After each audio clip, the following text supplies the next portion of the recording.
Hey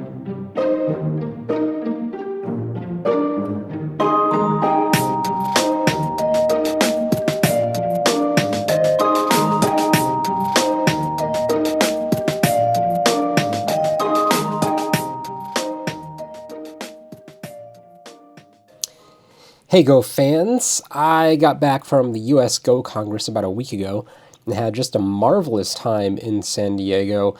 I got to see lots of old friends, toured the city, got to go to the San Diego Zoo, and most importantly, got to play a lot of serious Go, which I hadn't really done in, quite honestly, probably about a year since my son was born. As many of you know, he's sort of, I don't know, something of like a little devil, and it's hard to play very serious Go when you have a baby. But anyway, getting away for a week to the resort and just convening with all these different Go players from all over the world was just really inspiring for my Go game. So I've really in the week since I've gotten home just taken Go just a lot more seriously and thinking about it a lot more. And just really improving my own game, which is something I haven't really focused on. That is improving myself at Go in a pretty long time. So I'm just really enjoying it right now. Upon getting back, however, my baby was sick, and between that and I also contracted a sinus infection, so I have a little bit of sinusitis right now, which might cause me to have to pause the video here and there just to get a drink of water or cough up something nasty. We'll take it as we are.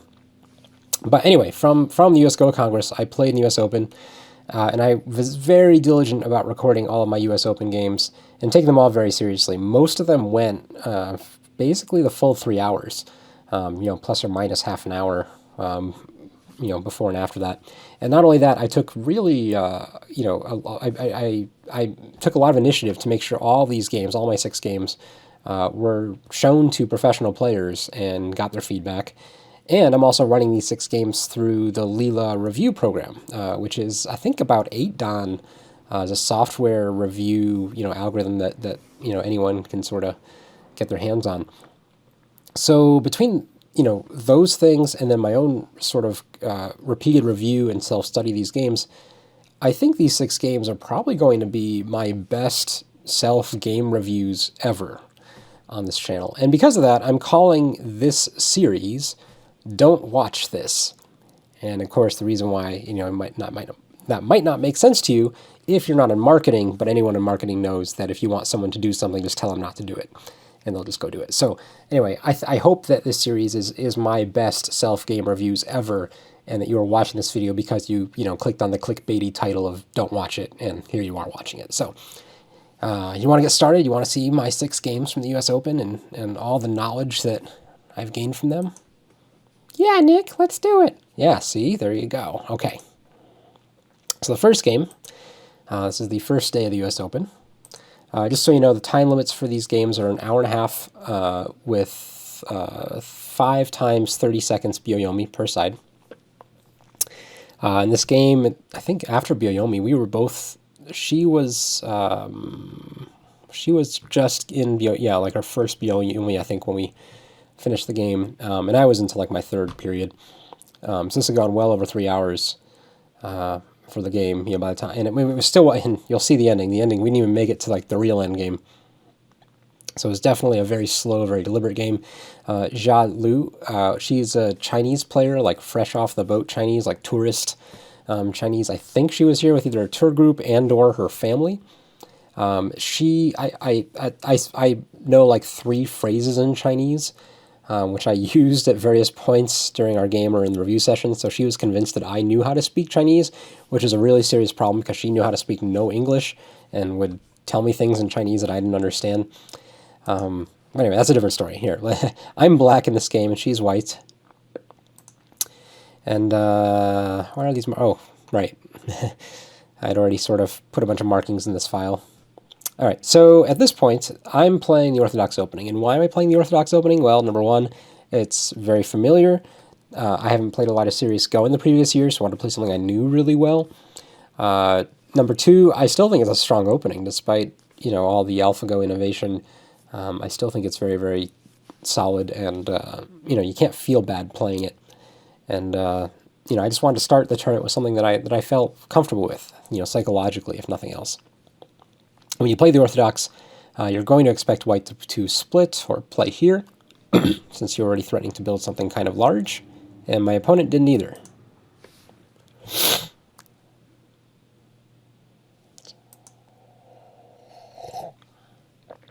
So my opponent approached on the outside. This isn't like an unheard of move, but it's a little bit against the Orthodox theory. That's okay. I simply back off. And I was expecting her to back off as well and just sort of go, try to force me into more of a territorial game, even though this is still a Moyo. I have a bunch of third line stones, so I'm threatening to switch to territory, I guess. But instead, she dives right in and splits anyway. All right, a couple things about this point. Number one, it's still a nice splitting point because white can still make a base, a 2-space extension on either side. It's a lot more cramped than the original split. If you, just look at the original point, white actually had a lot more space to move around. So this is sort of like the minimum distance required in order to play a splitting move like this. But I think white should have really still just come over here and just defended this side. I mean, it's really hard for black to play a 5th move on this side of the board in the opening, while white is really spreading herself across the other half of the board. So I think this was a little too aggressive. Leela, the computer algorithm agreed. The pros all agreed. Like this is a little bit too soon after this exchange. Okay. All right. So I played here now, and this is not a great move. In what I should play, black should just play here. I think this is the natural move. This is a very simple way to continue that keeps pressure on this stone while at the same time expanding the bottom in a natural direction, limiting white's influence. Just play where your opponent should have played kind of idea. And I went a little bit too aggressive. This gives white a good chance to recover and actually play this move. And this A move is really nice. Not only does it pressure me, it actually helps stabilize the stone in good tempo. So white has a really good opportunity here. My other option, something more like AlphaGo style, is to actually kick this first and then come over here. And this would also be very playable. Immediately after the game, I think I should just play this. Yulin Yang, a 7-down professional, looked at it. He said his favorite move was here. He didn't think this sequence, there was anything wrong with this sequence. But he just wanted to play there directly rather than try to make these exchanges first. That your opponent may or may not answer you, and then you have to have responses. Okay, so anyway, giving white a very big opportunity to actually take the initiative over here. The bottom is the important part of the board. Look at this tension, right? We have a black corner with a white approach, a white corner with a black approach. Whoever plays here first is going to be much better off. But my opponent doesn't do that. She comes back over here. And so this is my first real opportunity to take control of the game, take a significant lead. However, instead of playing this middle point to help stabilize this stone, I play this pincer to put more pressure on this stone. And in the game, I like this spacing, right? 1, 2, 3, 4, 5. That's a nice spacing between stones. It's not a base, but it makes anything white throws in here into a target at 5 spaces. But in reality, again, I should still just play here and just unite everything. Have this stone both. Let me put it this way: it's more important to help this stone than it is to put pressure on this stone at this point in the game. So this is a little bit too aggressive, but it's still okay. Like it's still the right direction. We're playing in the right part of the board. It's just my priorities are slightly tweaked from where they need to be. The reason also I should have mentioned I felt like I could get away with putting more pressure on the stone at this point in time is just because this stone has very limited room to run. If this comes into a running fight, I might be able to end up playing a shoulder hit or some sort of splitting move between these two groups, and then white's in some big trouble. So white's options for this stone are really limited. I really didn't want to play a soft move that let white have a lot more time to determine how to handle these two proto-weak groups. I mean, if we can even call that a thing. But again, the important stone here, or the more important, it's more important to factor in this stone than it is this stone. So that's why this move is a slight minus, perhaps. All right, white kicked, and this is very natural. White is prepping to split these two stones. However, even though it's a well, I shouldn't say natural, it's a common sequence. In this case, it's really not that appropriate.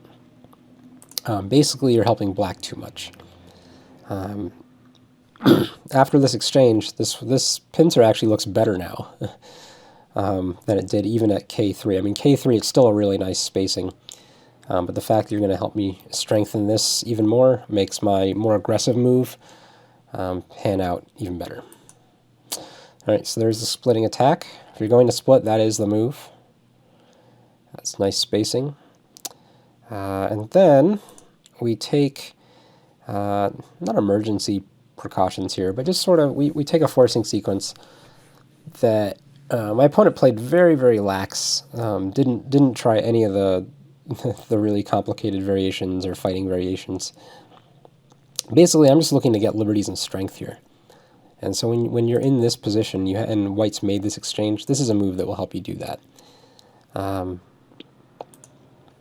This sequence is a fairly common sequence. It's a compromise sequence Joseki. But basically, I'm just going to capture a stone, and in exchange, white gets very solid territory here, and the ability to capture 2 stones later on. So it's really not like I think you know, strategically, it's not that big of a difference, but in terms of tactics, it's a very large difference, just in terms of the amount of liberties and potential eyes and connections and things like that that I have already going for me, all in Sente. However, during the sequence, this is the most passive sequence. There's a couple other ways white could have played here that are a little bit more exciting. One of which, probably the more crude of which, is to play this way. And even though it gives black some very nice endgame, right? So this is a better endgame for black in most cases. It gives white some very strong forcing moves on the outside, and it's not exactly like black has eye space yet, although there is this ko that can generate some eyes, so you know, I'm not it's a wash, right? You can get potential eyes and not be quite as strong, or you you can just take fewer eyes but be stronger. It's a weird duality. But there's another sequence that this one actually Leela thought white should play here, and it still was good for black. Like, it's still not like a turnaround kind of sequence for white.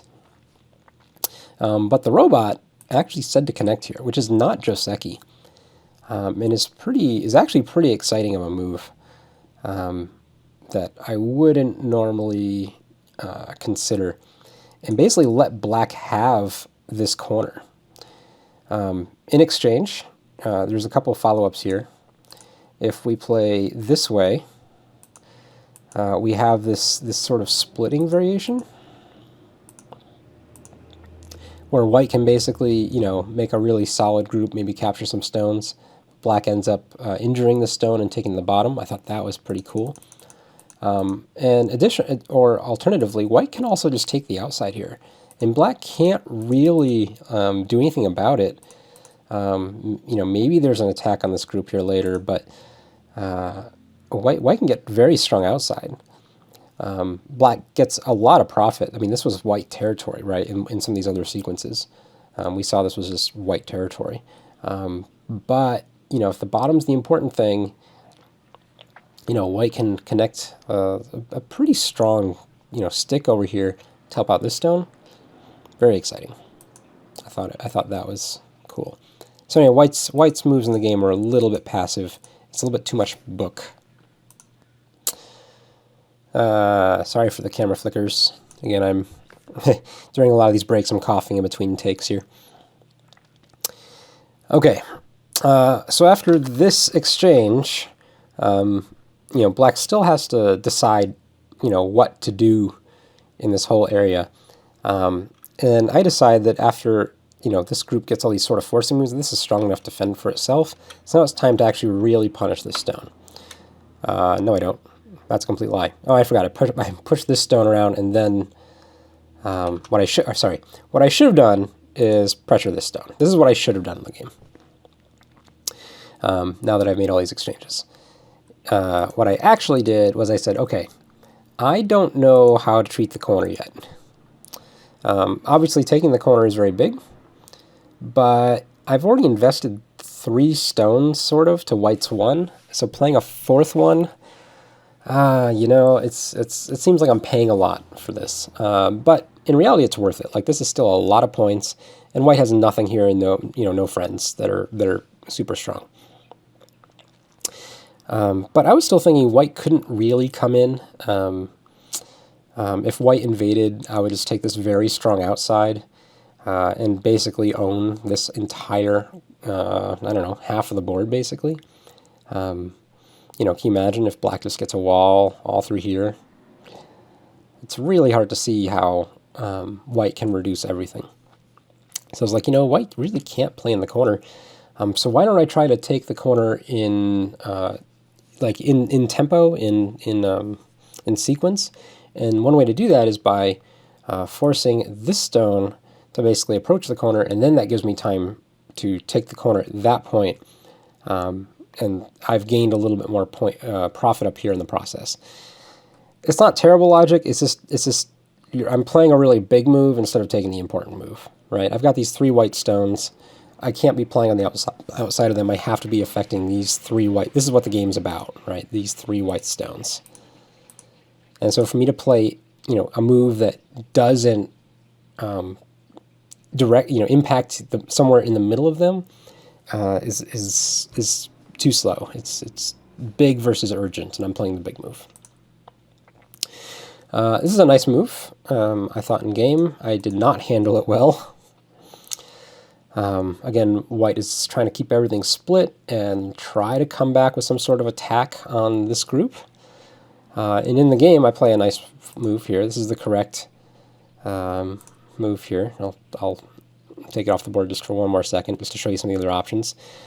If black just cowers and connects at this point, this would be a nice move for white to basically, again, get the profit here and form this nice outside influence. Black's points here are pretty small, so I really didn't want to allow that. The other thing that black could do immediately, and I think Leela the robot really wanted me to play here at this point. She definitely wanted me to play here later. Was just to play here, and this is just good. Like, I feel really bad about not poking here in the game, because even obviously if white plays here now, black's totally fine with that, right? This is not good enough, so this is not really a big enough threat. If white responds, we cut and fight. Again, black has the advantage over here. And white can't really push and cut anything, right? You can quickly see, like, there's nothing to do down here. Maybe white can get some extra liberties this way. But we have these 2 weak white groups, and I mean, are we going to play this move right now? Well, now this move's a real problem because this stick is out of liberties. And then what's the white move? I mean, have to play something like this. But even then, that's not really great, because this extension is very painful on this stone as well as these. Ugh. Like, in these 2 stones, like, it looks like maybe someday we can kill this black group. But, I mean, when do you have time? There's just no time. If white tries to seal in, I think we can even play again here. We have to be able to get this out somehow. But no way to get it out. And meanwhile, this white group is still kind of dead. So anyway, this is a good fight for black, and I totally missed this opportunity in the game. Again, this is the proper shape move. This attacks white on a large scale. So again, it's not like it's a bad move, but it's definitely just not starting a fight right away. It's playing a little more patient of a game. White now decided to try to settle this. And we play out a quasi-Joseki, at least for a little while. So this is a corner settling Joseki. If you recall the AlphaGo Lee Sedol game, you know, they played this Joseki in that game. Actually, which game was it? Was it game 2? I can't remember. It was one of the games with the crazy shoulder hits. I want to say it was game 1 for that reason, but it's eluding me right now. Anyway, but the Joseki is really for white to play here. And so my opponent, she makes a small Joseki mistake to Atari this way first. And this just leaves fewer weaknesses on the outside for black. Just to show you the difference when you play here. Black really has to turn here. Atari take. And you can see that these two stones are actually kind of a nuisance. Black really needs to come back and Gote to fix them. And then, even then, later on, there's this move, because these 3 black stones can have a weakness. Again, if white has any other stones over here, this move becomes very powerful. So, but when she takes this first, black just fixes the outside. So that would be very bad, or very good Aji for black, or lack of thereof. It's just very solid. And then she plays here. The nice thing about her Joseki is she gets a few more points, but really not that many. And later on, S3 for black is Sente. You can see it, and not only it's Sente, and it sets up a bunch of forcing moves on the outside. So black is getting very thick here. I think at this point, the robot, Leela, I think put black up like 60-40 at you know, as far as a winning percentage is concerned. All right, but here, I don't want to talk about the next move. I'm just going to pause the video and go get more tea first. Oh, I still don't want to talk about the next move. I'm just going to drink more tea. This move is my shame. Such shame. All right, so before I show you my move, let's talk about this shape. Bam, bam, bam. This is a stupid shape. Don't play this shape. Like, this is bad shape for white. Like, a bunch of you may have done Tsuji books where you use this type of move to connect these 2 stones, like on the second line. That is not the situation. Out in the middle of the board, this is not a good shape. Basically, there's just umpteen ways for black to poke at it. And not only that, it's really hard for white to, number one, read all the ways for black to poke at it and make sure that you have responses for all of them. But black also doesn't have to poke it right away. Black can poke it whenever black needs to poke it. And so my shame, my dirty, dirty, horrendous shame is by playing here. This is not the way to poke it. This is just terrible. This move, like this, remember this cool move? This cool move still works. This move actually doesn't fix it. You can see that white still has a problem here, right? And there's still no cut down here. There's this, you know, black can still just eat these 2 stones. So, like, I'm giving up that. Of course, there's moves like this that threaten this cut or eat this stone. So white would have to play something like this. I mean, this is, you know, obviously in this situation, not a good way for black to make shape. But, you know, it still works to some degree. This one also does a very similar thing to this one, where it threatens to either just connect directly or poke up. Later on, I can make actually a fighting connection like this, or a passive connection. If I have stones over here, I might even be able to just cut like this and seal in, make something big on the outside. I can do all sorts of things, but not as well when I do this. This actually like helps white's shape tremendously, because now you can almost see that this is, I'm just going to put some stones down here. This is 2 stones away from being the mouth shape, right, which is really good shape.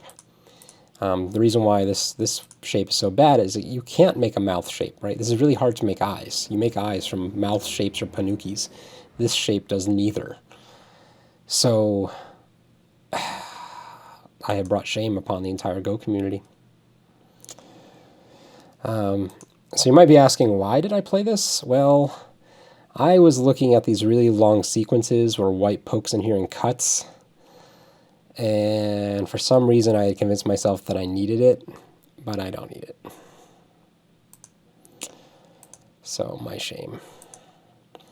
So what should black do instead? Well, black, like I said, still has this move. This would be probably the best move. This is also playable. This is also playable. But probably the second best move is here. So probably either here or here. Again, continue to attack on a large scale, sort of similar idea to this move, this original move. That was played against 2 stones. I could play this one against the 3. Or now is the time just to come back and fix shape with a pokey move like this. But we did neither before we came and jumped out. White jumps again. This is just natural. Again, white is banking this game on, hopefully, number one, keeping this group safe, keeping pressure on this, quasi-dragon somehow, and hoping that this corner and this corner will have enough points to balance out the rest of the potential that black has. Like, that's what black is banking this game on. I make this exchange right now. This is fine timing.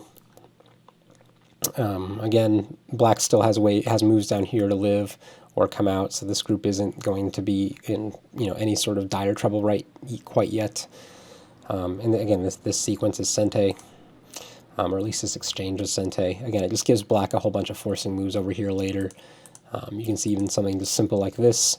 Look at this solid thickness. Oh, you just have to love it. So good.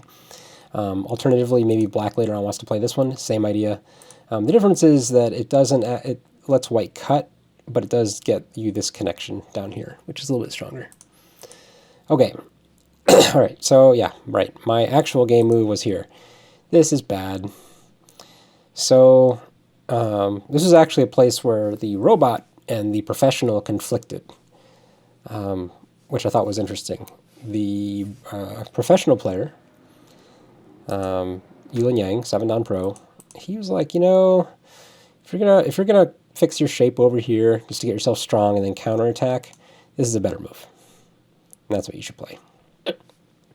And with this move, you can also see it. There's a lot of pressure for white to, come out over here. I mean, not a lot of pressure, but it's a follow-up, right? It makes this move like really big. Because if black seals this off, black can reduce this to nothing and have a lot of potential while attacking.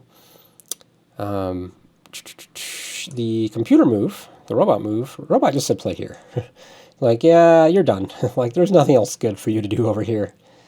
Just go play over here. I'm actually, I don't know. You can kind of understand the difference between human and robot, right? Where, like, robot is kind of more willing to say, you know what, good enough. You didn't do anything great. You didn't do anything terrible. Just go do something else. While the human's a little bit more interested in, hey, let's find the value here. Look, you played all these moves. Let's make them worth something. There's a little bit more of a human versus robot difference to these two moves.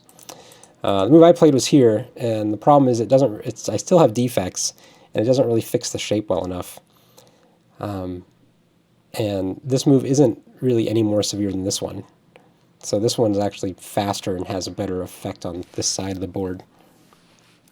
This move is just a line too slow.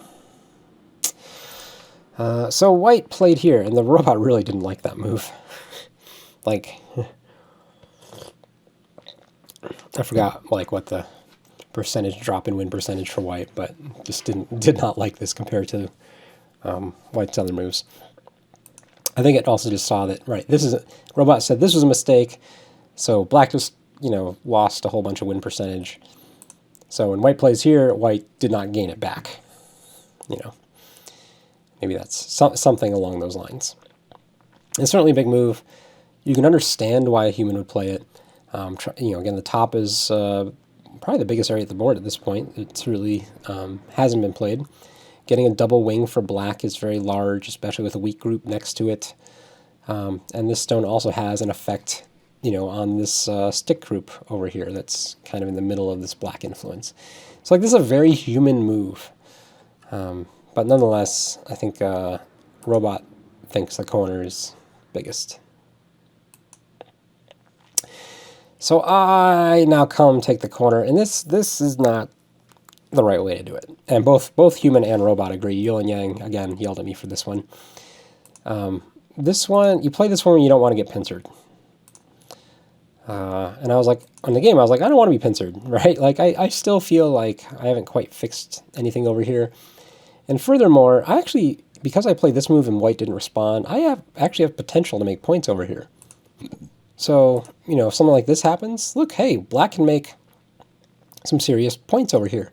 Of course, that's never going to happen because white, will have enough moves just to come in here and invade and reduce and fight. So this is like too dreamy. And instead, just playing here is fine. If white does pincer, black can't actually die here. It's a little bit too hard for white to both play moves in this area as well as this area to prevent two eyes. So I can just play out normal Joseki and just worry about this corner, reduce this corner as much as possible, get my best local result, and there's just no points here or here for anyone. This whole part of the board is just a wash, completely uninteresting. So when I play this move, I'm trying to make this area way too interesting, and it's not. Trying much too hard. I spent a lot of time on this move too, in the game. I know this was my secret sad shame. This was a little bit shameful as well, though. Just mainly because of how much time I spent. Of course, black takes the corner. And I marked off this was probably one of my favorite moves that the robot pointed out in the Leela review when I ran it through her. Not a move I was on my radar at all, but I really like it.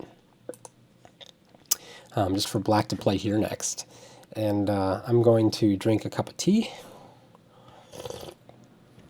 while you ponder the awesomeness that is this move.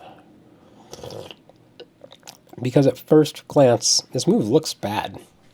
Look at this terrible shape. Again, I've got this glob of crap over here. But that's sort of why it works, is because I have this crap stone, this crap group, and this crap connection. Basically, by having all this crap, there's nothing good for white to do over here. If white tries to come through, that's fine. I mean, I have weaknesses to poke at here later. I can actually just bounce away lightly. Again, white can't really kill this. Or alternatively, I think this may be slightly better. If white spends a lot of time just trying to, take territory, black might get a nice outside, and again, the stick might start looking like it's in trouble again. It's just like one of these moves that's daring white to say, hey, just come after my crap. It's stuff I don't really care about. There's no points here for anyone, so deal with it. And of course, if white just, plays very, passively, all these exchanges are great for black. And, maybe later on we can do something like this and unite the crap into an attack against the stick, maybe. I don't know. It was just a move that was not on my radar at all during the game, but just sort of it just felt like it made a mess in the right way, and that's kind of what I want to do. In the game, I just pull back to here, and this is actually threatening to take a lot of points. Let's see if black can make a wall through here. Let's see, 1, 2, 3, 4, 5, 6. I mean, it's like 20 points, and solving all and actually making my crappy group into part of territory. So in the game, my opponent, she responded over here. After the game, like I said, I couldn't really understand her speaking Chinese, but it was pretty abundantly clear during our review between our misunderstood English and non-understood Chinese that if she could do it again, she wanted to come back and play at A here. Like, she felt like her move over here was a mistake. And the Yulin Yang also agreed. He said, oh yeah, this is, it's 20 points, and that's great, but this is the next sphere of action. This is just points. So A is a really good move. The robot liked A, but the robot also really liked this move, just playing here directly. Of course, it's hard for a human to feel like this is a good move when black has forcing moves over here, and so black can undercut your base, so it doesn't feel like making a base is the right course of action. So I'm still not really convinced that this is a good idea, but it's what the robot liked. Either way, I think this area is the important area. Again, natural move to just takes points, prevents black's points. It's probably a 30-point move, quite honestly, between the 20 points that black would have gained, the extra 5 points that white gains, and any sort of extra splitting or attacking potential is worth at least 5 points. So it's really hard to say no to this move. But that gives me an opportunity to attack here. And this is a nice attacking point. If you play here, this is a little bit too soft. If you take away the base, again, kind of too soft. White will just turn this stone from an invasion into a reduction, and can do that very simply by playing here. But could also just try making a bunch of exchanges first, and making black over-concentrated, and then maybe even building something in the middle. So this is a nice attacking move. Of course, if you're worried about white splitting you, you shouldn't be scared at all, because there's nowhere for white to go. The robot really didn't like this move. As a human, and I think Yulin Yang, I don't think he really had much to say about it. I mean, it's a standard probe, but maybe not in this case. Since the timing is very strange. But I mean, as a human, I can understand why she played it. Because, if you're staring at the board and looking at the stone being like, I don't know how to handle this stone. Let's see if I can have some extra moves over here first. I mean, maybe. But this seems like a good exchange for black. Even though white can take the corner with this, if it goes something like this, this is a living shape for white. It's gote for white, and you don't really have time to do it right now. Actually, although, of course, the robot says after playing this, you should take the corner immediately, which I thought was interesting. But now she comes here. And this part actually kind of surprised me, because everyone thought of something different. In the game, I played this attachment. No, I didn't. Sorry, I peeped first. I made this exchange and then attached. I just made this peep right now, assuming that it would come in handy, because I was going to play the most severe move. But human, Yulin Yang, kind of wanted to play here, actually. But I don't know, this... I was a little bit surprised when a pro player said he would play here. I think he thinks that if white plays another move, this is good enough to just win the game, I think is his reasoning. I'm actually not convinced that it is. Again, he wasn't... This is a very quick review, and he wasn't really counting the score, but like, I can understand... that's my read on the situation. Like, I don't think this is actually good enough to win. But he just might have not been counting enough. Because if you play here, and let's say white just, I don't know, maybe he just plays there or doesn't do anything. Or actually, maybe white just takes the corner right now. Yeah, I mean, you're going to play another move here? I don't know. Robot really wanted to play here, which feels way too soft to me. Like, white's going to get out. And in doing so, like, you're going to get a big wall here, but white already has a stone here, so it's like, if you have a big black wall here, in this area. Like, how are you going to use it when white already has a stone here? And that made me very, very cautious. I mean, that's kind of what I end up getting in the game anyway. I think I remember the Yuan Yang also saying to play here. Like, he also kind of liked this one. But this shape is flippin' ridiculous. Like, you ever seen like this elephant jump, elephant jump, elephant jump? Like 3 elephant jumps? Like, pff, mind explosion? Like, I can't even comprehend what to do now. But I guess neither can my opponent. Like, what do you do here? Do you just come out this way? Like, I haven't thought about this hard enough. Like, you can't really do this, right? Because you can't give up this stone. Or can you? Can you? That's right now half an eye.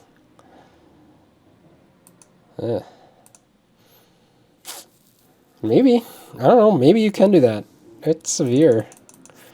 Like, maybe it's just so awesome I should have done it. Like, how often would you have seen this like shape in one of your games?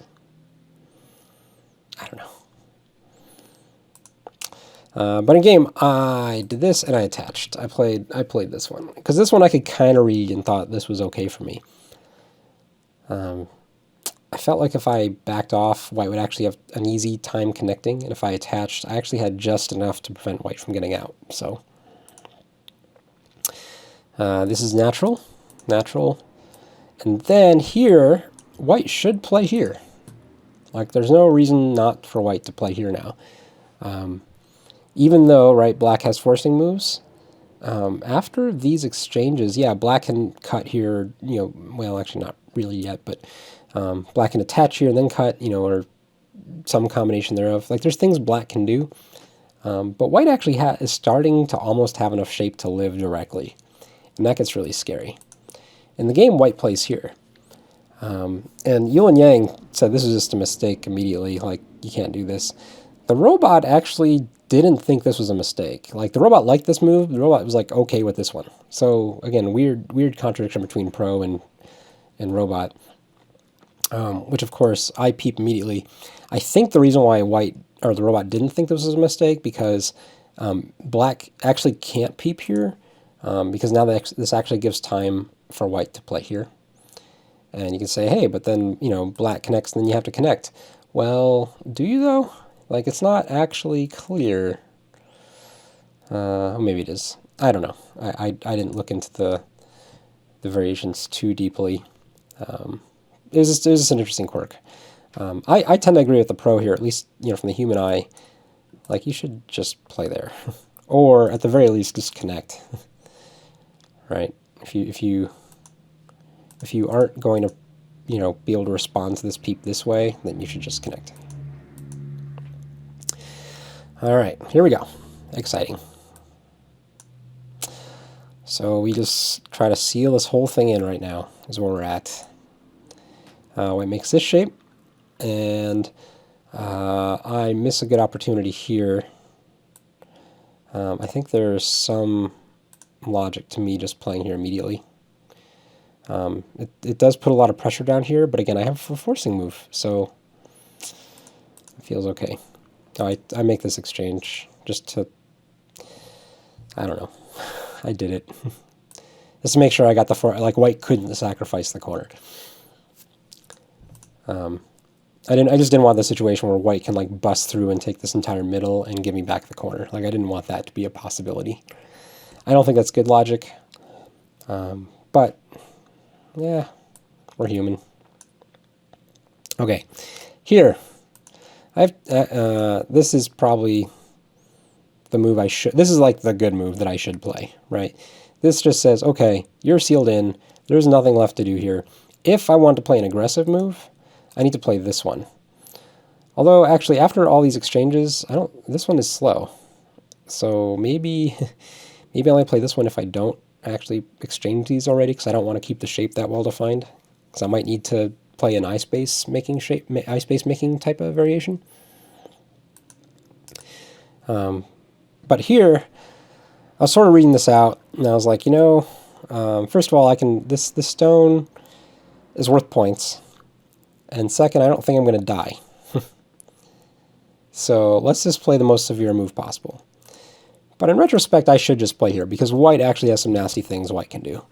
Force white to live. If white can just live here, I don't know, something like this. Or does that live? Looks pretty alive. No, it's not alive. Well, there you go. Now it's alive. Or is this better? This is better. Is it better? Not better. I'm actually not sure what the best way to live is. I'm going to assume it's that. Alright, so white's alive. Black, if this is like a real variation, black comes with a Sente. I did get all these stones. I'm actually, I have a little bit of a weakness down here, but because I played here, it's really hard for white to exploit it. And I should be able to just come back and play a move like this, although actually I think the robot likes attacking this way a little bit better. Just trying to force it more towards the stronger stones. And again, if this group has to squirm, and let's just make some sort of imaginary variation, let's look at this black thickness here. And let's say white lives. When black comes here, where is this white stone going to go? Like it's really big in trouble. All right. Anyway, none of that happened. Totally different game. All right. So when I come here to pop out this eye space, I'm basically daring white to run and almost completely surround my wall here, which of course is what happens. Pardon me. I have this move. However, this move actually leaves some pretty huge defects. I thought I was fine here because I read this really cool sequence that we actually play out, but then both of us and the freaking robot, I don't know what happens to this 8-dan robot, but it can't find the game-winning Tsuji here. And the pro player, of course, Yulin Yang, he saw it immediately and was like, oh yeah, you can't play this way, you know, after this variation. So I'm gonna step you through what happened. So between an 8-dan robot and two 4-dans, both of us completely, or all of us completely misread this, where the pro did not. So the question is this cut. And, you know, before, you know, when we're back here, right, I'm sort of reading this cut out. You know, when I play here, and I go, I'm totally fine with this. I'm totally fine with this. I'm totally fine with this. Because the variation I'm reading is this. Bam, bam, bam, bam, bam, bam, bam, right? There is a capturing race here. But if you look, these three stones are connected. These three black stones have 5 liberties. These 4 white stones have 4 liberties. And this big black group, you know, we can reduce the number of liberties quite a bit, but it's going to have at least 1, 2, 3, 4, 5, 6, 7, 8 liberties, like totally fine. And furthermore, it looks like we can maybe capture this one stone, but you can't even do that because of this move. So, like, I was like, I'm just thinking the game's over, right? This white group is almost dead, and I'm gonna, you know, basically own this entire middle. This white stick's gonna have huge problems. Gonna be able to attack it. Like, I'm like getting excited here. Of course, this move, and again, the robot didn't. I couldn't, like, when I ran the thing and just put it into its like little review mode, you know, variations. I don't know why it didn't see this move, and this move's killer. Like, look at this move. If black takes, white plays here. And yeah, black got a much better outside. But look at this black wall now. Like, none of that previous variation that I read out, you know, or we both read out, my opponent and myself, like, has anything to do with the result of what happens to this group. This group is just completely surrounded. And it's just a straight-up capturing race. Which right now looks very Seki-ish. You know, the fact that black has Sente, even though white has better eye potential. is probably going to result in something like Seki. But it's not necessarily really Seki because there's still these cuts in the black shape. So let's say black needs a move. You just as an example, can we play here? Like what happens now? Well, I guess this is a thing. I guess I can't play that way. White can't play that way. What if we just cut? I guess actually this white has to play here. This is a really big move. Maybe these cuts aren't quite as severe as I saw at first glance. But still, white still has potential to make eyes. At least one eye right there. And still this cut is still kind of a big deal. Especially because if white can ever find time, let's just play a move, to play something like this. Now, remember my crappy group is actually cut off. It actually has to find eye space over here. So it's just a fight again between the stick and the crappy group. I don't know, the game's kind of thrown into chaos. Or white makes an eye, I don't make an eye, and white just takes a 50-point corner in the process. So I don't. This move's killer. Like this is not a hard Tetsuji to find. And this is the danger of reading long sequences, I guess. I mean, normally you want to do a really good job reading, but it's also really easy to miss stuff. Because again, when I was reading here, I'm looking at this cut, going, whoops, not that one, this one. This cut doesn't work because I can descend. But of course, oops, where'd it go? This one. If white can find this move, oh man, I don't know if I win this game. Like, it might even just be over. So anyway, let's go back to the game. Neither of us can in the game actually see this move. It takes a professional 7-dan exactly 3 seconds to point it out to us. White plays some moves on the inside here. Again, has to take this turning. This move is really big.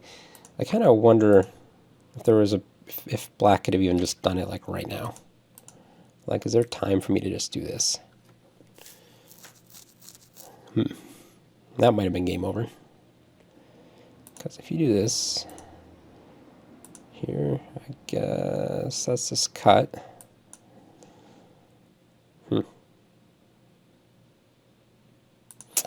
It does leave this cut, so maybe there's some fighting variations.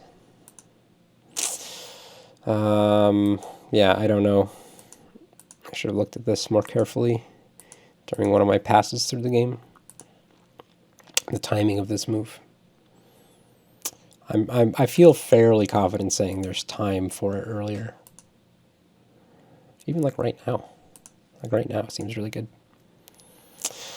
Yeah, the problem with this, maybe the reason why I didn't play it though, is just because it sets up, whoops, a cut here for white, a push cut that's really dangerous. Alright, so anyway, whoops. Yep, so white comes back there, pushes there, and whoops. And this move actually settles white with 2 eyes.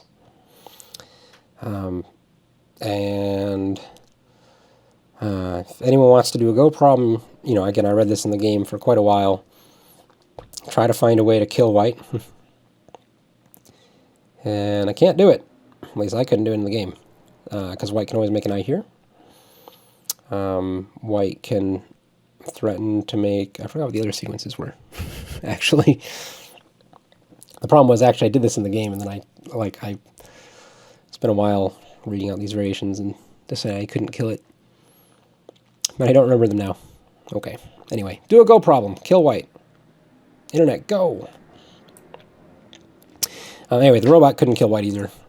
The robot actually wanted to play this move, which I think was good. This is just human instinct, right? You see a stick and you have stuff on either side of it. Just hit it on the head. Watch it squirm. All right, but I'm going to drink some more tea because I'm about to bring shame upon the entire Go community again. I don't really want to deal with it.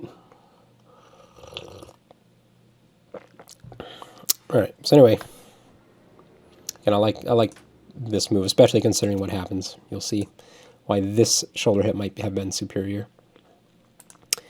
Oh, white plays this first, sorry. This is fine. White does get that. Right, okay. Yeah, so all these, so even just all these exchanges, you can kind of see why this move might have been a little bit misplaced, because white can basically get this for free. So you can already see why this is a mistake. That's not my shame. This is just a dubious move. My shame is still coming. White threatening to cut, and we play this little sequence out. This move, the robot wants to play here.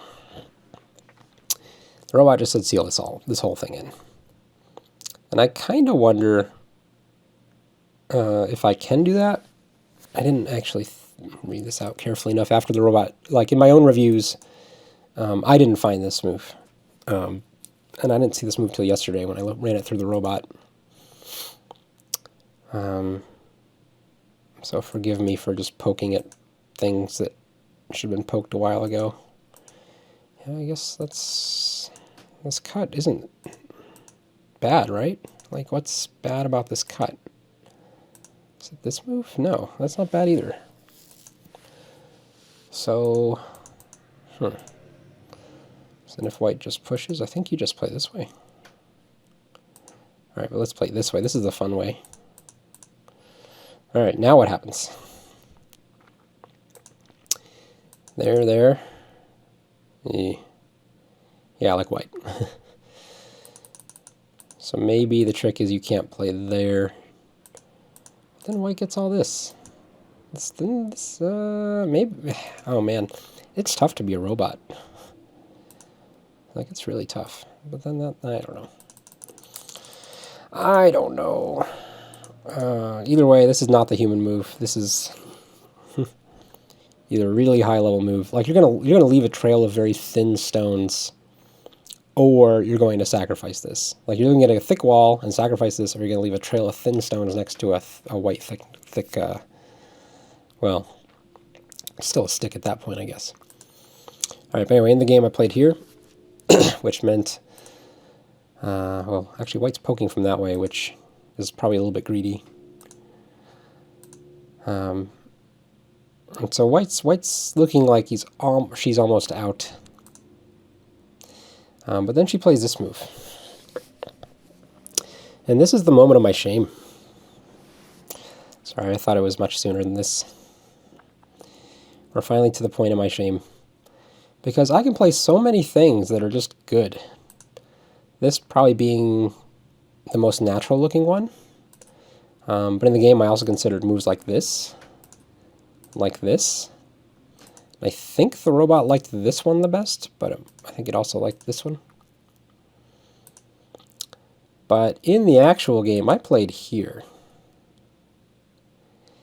And the reason why I thought I should play here is because it's very similar to the reason why I played this stone on the second line way over here when this outside was not at all settled. It's like, but white's going to get 2 eyes. I just really wanted to kill something. So, and it had the added bonus of like helping protect this cut. And if you can protect this cut, you're also protecting this cut. So I was like, oh, this move, like normally I wouldn't play here, but look at it. It prevents white's, from getting 2 eyes directly. It protects 2 of my cuts. No, this is not good enough. Look, this move also protects my cuts. Same idea. I don't know. I was just like, but then white can play here. I don't know. Maybe it doesn't, it's not as shameful as this one, that's for sure. Like this one, I don't know. It's definitely not as shameful as this poke, if you remember my earlier first shame. But anyway, after I play this move, white gets a lot of momentum here. Because, not only did white gain an extra liberty, having the stone here actually lets you counterattack these 2 stones. And that's kind of what the rest of this game is going to be about. And oh dear, yeah, it's going to get way too crazy because I'm a little crazy at this point in this game, as you can tell when I'm playing stuff like this. So if you've thought any part of this game was crazy so far, I am sorry. I apologize. Because this turns into quite a day one kind of fight. I play this move to block. Whoops, we make. She jumps out. And I probably should play here. Robot says I should play here again. This just settles this everything over here. And it's quasi-forcing. Or at least white has to do something in response to it. But I decided to throw the game into confusion. And try to help these 2 stones while attacking this white stone right now at this point where the white group is still squirming, should we say, and my black group isn't like connected yet. This is the point we go in. White goes here. In the game, I clamp here. And I thought this worked better than it did. It really doesn't work because white just fixes this. Of course, it works if, white can't do stuff like this. Because you just get whatever you want. Push and cut kind of stuff. But of course, white plays here. And so I just play there. I think the robot was correct, though. After this attachment, the better response is here. It's very similar, but it's a slightly better shape. Similar. Okay. Anyway, let's make this exchange. And now we have this white stick group that's been running. It's almost connected. We have these 3 very injured 3 black stones that are trying their hardest to attack this one white stone that's been sitting in the middle of this black ocean for quite a while. Game on. So she's going to play a really ambitious move. And it's this cut versus cut. And at this point, I think one of my, shortcomings, short-sighted conclusions, for whatever reason, I really wanted to fight hard here. I should just be looking for a compromise. Like that's all I really need to win the game. If this is settled here, and this, I guess this corner is still open, but the problem that black still has is if white plays here, like this is the stranger danger variation. You have to make sure you can kill that variation, because white's opportunity to play here and let make life this way, that's kind of past, right? Black's strong enough to play a more severe variation. So if this is black, and black's alive here, basically, if I can just turn to the top in the black points and even give up these 2 stones, it looks like black has enough to win. Not by a lot. Be very close. That's enough. And so my first move is fine, right? Cutting these 2 stones, that's great. Although actually, Robot wants me to play here. It likes this move even better. Which, I mean, I don't know. I'm not sure I win the game this way, actually, at all. Yeah, because if we just play something like this, like how if white makes a live group here, if I can't make 20 points in this vicinity, I still lose. So I think that's like a very risky way. But white cuts, and here we go. So Robot, or actually Pro and Robot just agree white should probably extend this stone. You extend your weaker stone. In the game, she plays here. And this is I'm going to start working really hard in the game. I'm working really hard to just make use of these 2 stones and put pressure on the stone, and a lot of things. I'm like, these 2 stones can't get liberties. Look, I've got them surrounded. They're gonna have no time to connect and or protect this stone. It's gonna be great. But then we got this other counter cut. So now this is just a really going to be confusing kind of fight. This move is fine. Like, this move is the move I should play. And in fact, if I was going to go back to like a compromise mentality, there's absolutely nothing wrong with playing here, and actually just playing this way. Like, this can still win the game for black. And probably, in retrospect, what I should do, even though white will eat this is, 10, maybe 15 points at the most. We just gained 20 points at the top, and probably, we'll be able to annoy this and pull out another 5 to 10 in here. Another way for black to play at this point, I think, is to play here. Oh, pardon me. And this white doesn't have a lot of choices, but is probably, let's say white just plays this shape. If I play this move first and then I play here, it's very similar, except I get even more points. Basically, instead of just meekly taking the top 20 points, I'm going to get those 20 points and take another 15, 20 points here, in theory, because white's going to be too busy protecting these stones. This is probably actually better. Well, first of all, it's much better than the previous variation. It's a little bit less of a compromise. It's really just take what I want to definitely win, rather than have it be like a really close game. Just definitely win. Oh, baby's crying. Hopefully baby's quiet. Go become quiet. I'm not sure if you guys can hear that in the background or not. All right, but when I play this move, I'm playing this move because I've read out, of course, this very common Tesuji against these 2 stones that I'm really excited to play, and you'll see coming up in a second. After we make these exchanges, this wedge. And that's really the entire reasoning why I extended this way. It was like, you know what, I know a Tesuji, I want to play it.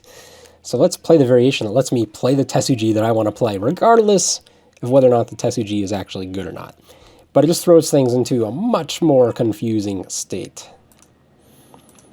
You can see the sequence. There it is.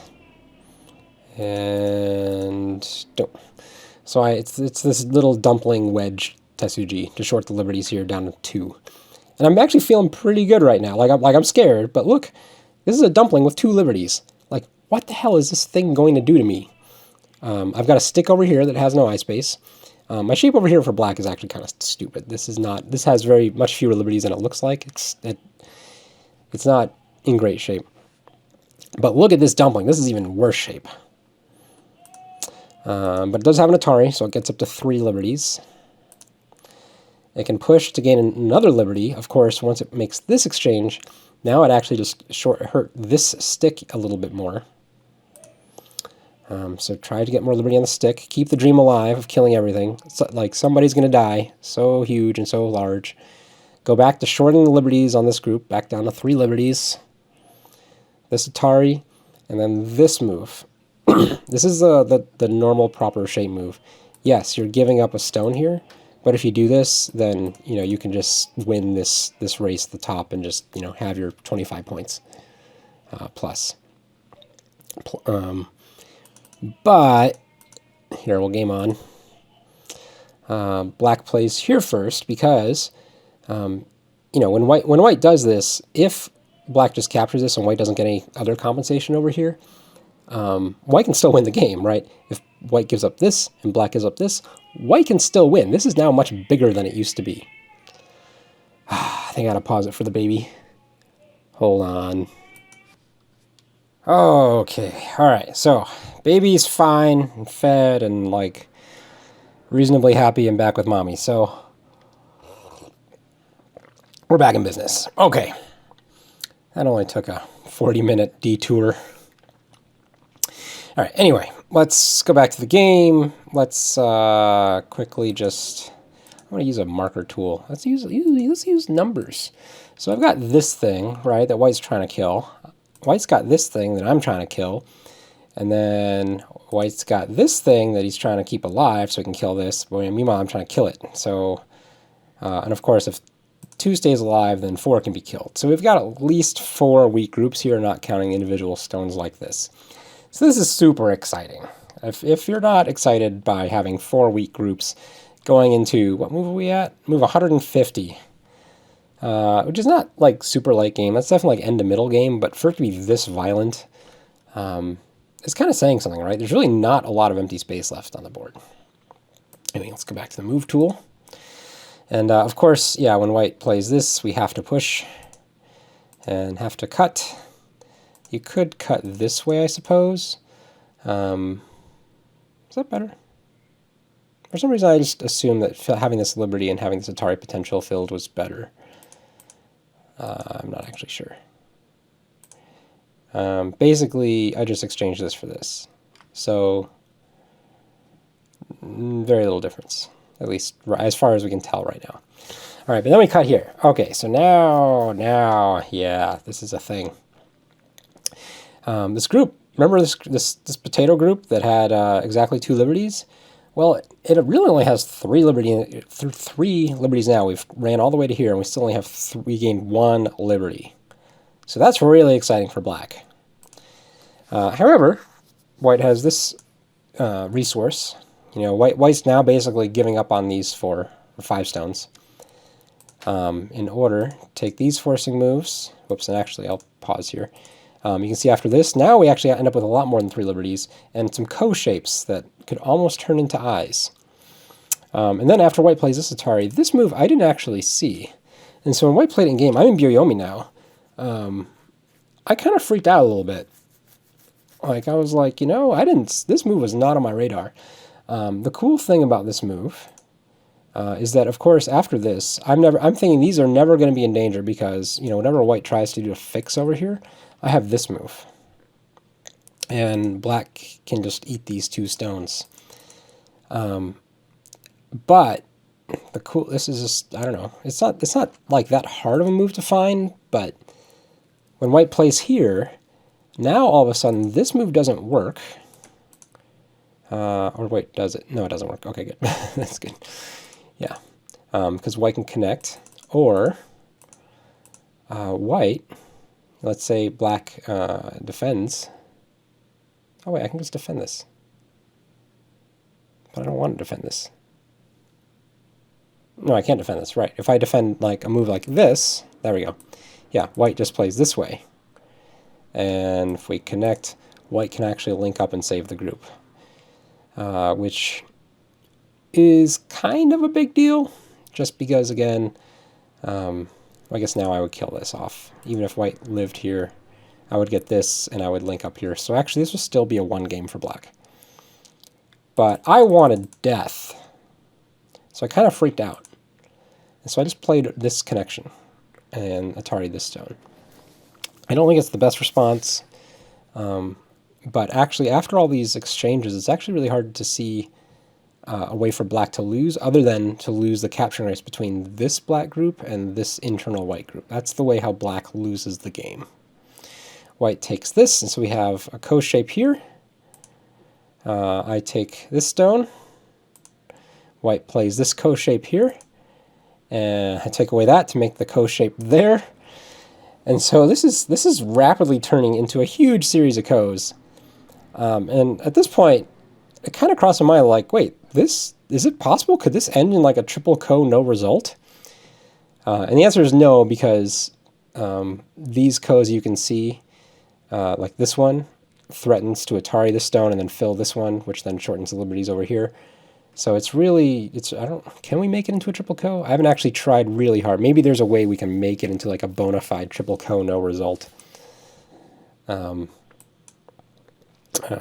White takes this extension, which is threatening this move, which I was really dumb. Here, let me show you the sequence that I was scared of in the game. I thought when white throws here, white can connect up to this stone, and then basically kill this entire bottom in exchange for this. And I think even if white gets that, black still wins the game because this is just so massive. But I really didn't want that to happen because I felt like I won the game without having to make that exchange. It turns out I was a little bit wrong because when white plays here, black just needs to find this move. And this peep, you know, if white connects, this is just, it did nothing, right? There's nothing here. These 3 stones are just dead. So the moral of the story is this move is not a good move. It doesn't actually set up anything. Yeah, white might be able to capture 2 stones or something. But because there's this peep, this cut doesn't work. This cut is a non-threat. There's a way for white to short the liberties on the stick. It might be the kind of thing where white can Atari, and then there's a shortage of liberties here, but that's not the case. So I kind of freaked out right here, and I just connected. White goes up here, and again, I'm in Byo-Yomi, and I'm going, wait, you're dead. I'm pretty sure it's not triple ko. You're dead. You're dead there. You're dead there. All you need to do is just respond to everything and win the game. White plays here. I wedge. We make another ko shape. And at this point, like a few people had actually walked over the table, and we're just looking at this thing, going, what? Because that's a pretty awesome shape, by the way. If you've never actually like encountered a like ko, and potential ko over there. All right, white plays here, and again, I kind of freak out. I just take the stone. I'm like, I don't want. I'm just gonna respond to everything in the most stupid, simplest way. My time management skills are, first of all, are just generally poor. Like I think in just one of my weaknesses as a player, time management is bad. Like I understand it in concept. It's just doing it in game is tough for me for some reason. So when I'm in, and not only are they bad, when I'm in Byo-Yomi, they get even worse. And so, yeah, I end up making a lot of mistakes, you know, as these things feed off each other. This move, of course, should just be here. And as long as I can make an eye, right, at worst case, this is going to be Seki, 1 eye versus 1 eye, like worst case scenario. But best case, it's 1 eye versus no eye, and white's never going to be able to make this live. Oh, and I should add, if it is Seki, it's not really Seki, because this whole middle is going to die. So I freaked out, played there, which means white gets to play there. And now this is actually no eye versus no eye, and it's just a straight up capturing race. So I have to keep playing all these bad moves. And white, I don't quite remember the sequence here. I didn't quite record to the end. I'm in Byo-Yomi, of course, so the game didn't get recorded in real time. For all these endgame moves, I had to go back and remember them.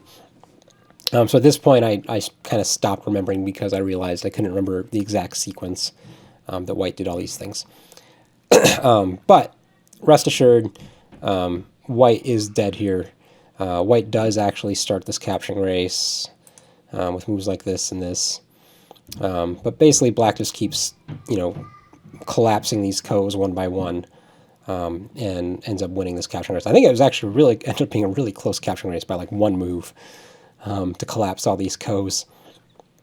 So it got scary. But, you know, there's just never really a good opportunity for white to get this group out. There, you know, just not enough liberties and too many black stones. So, you know, it was a game that you know, I'll go back to the beginning and I'll sort of just thumb through it with the arrow keys here. It was a game that, you know, had a lot of these early mistake. Sorry, as I was saying, these early mistakes in direction or spacing, right? Just neither of us sort of circling around the vital point. A fight, or at least a sequence that should have been very good for me, was partially let white have an opportunity again by playing just on the outside of the 3 weak stones, right? This is just a formation. If you're going to remember anything from this video, like here's a couple of the key points. If your opponent has a bunch of weak stones, don't be playing on the outside of them, right? Make sure your stones on the inside of those 3 weak stones are strong. and that's where you're putting the pressure. So moves like A are really important. Again, this move is fine. My complete failure just to see how powerful this I don't even know, attachment and suke and cut, suke hane kind of combination is. This is a complete failure on my part. White sort of botched a Joseki here. This shape is not a shape. Don't play this shape. This, we're not talking about this. Like that's all mostly natural. This is just a slight minus. Again, when you have crap versus crap and there's nothing to do, you just have to play a big move. No reason not to. Again, this move is real suspect. Like, there's nothing to do here. It's crap versus crap. No one's going to build anything. Play something else. This move, man, like, I still feel like my move is good. Like, despite what, the pro says, and despite what the robot says, I'm fine. I'm going to say I'm better, in this case, because of this attachment. I think it's fine for me. But what do I know? Yeah, this is a turning point move, right? This is another really big turning point where I should just play here. Just take what I have, be super happy, come back to attack the stick later. It's true white has more points than I do, but I'm going to have all the momentum. And then this move right here, oh my god, that everyone missed, at least as far as the 2 players and the robot involved in this game. That's just such a nice move. You can see how black's is disconnected. Yeah. Man, we both read this. This is the version that all of us read out. No one even thought about the counter Atari. Weird. And then this, the more I think about this, the more I'm liking the robot move of coming from this direction.